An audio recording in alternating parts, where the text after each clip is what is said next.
So today I'd like to introduce our student Michalis from here, Heraklion, Greece. So Michalis is just a high school student. He had some difficulties to make the sentences because speaking, you need to speak about yourself. Where are you from? From Greece. What kind of city? What kind of country? What you have? What do you suggest for Japanese people? Quite many questions to introduce your place, introduce yourself. Then in the beginning, he had some difficulties. What can I answer? What can I answer? But everything is exercises. He did amazing speaking and he answered everything. He made his own sentence and it's totally different from the beginning. Congratulations, Michalis. よろしくお願いします。はじめまして。はじめまして。趣味はゲームをすると、絵を描けます。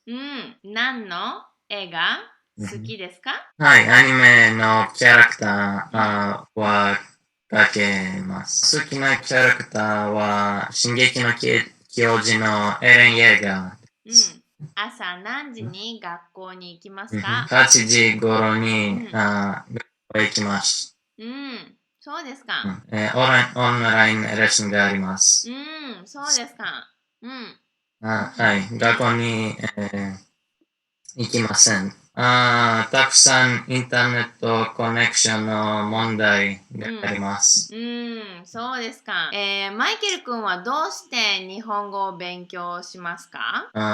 僕の将来の夢は、日本に住みたい。そして、漫画家はなりたい。漫画家になる。そうですか。今年の夏、どうでしたか？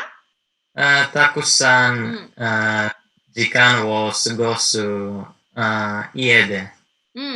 そうですか。過ごしました。たくさんのアニメをしました。マイケル君は来年何をしますか？日本語の先生はなりたい。素晴らしい。ぜひ頑張ってください。はい、ありがとう。